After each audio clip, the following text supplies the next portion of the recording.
छत्तीसगढ़ के दुर्ग की दो बेटियों ने ऐसा कमाल किया है जिसके बाद अब जोखिम में नहीं डालनी होगी सफाई कर्मियों को अपनी जान।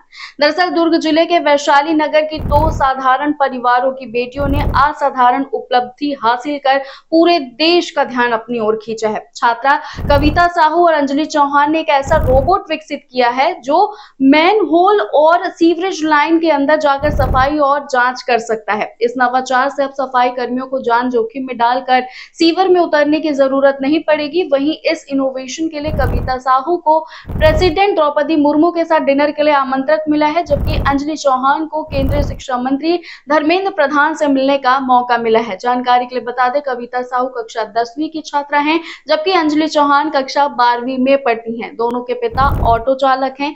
सीमित संसाधनों और कठिन परिस्थितियों के बावजूद इन बेटियों ने विज्ञान के माध्यम से समाज की एक गंभीर समस्या का समाधान प्रस्तुत किया है। ऐसे लेटेस्ट अपडेट्स के लिए मैम छत्तीसगढ़ को सब्सक्राइब करना ना भूलें।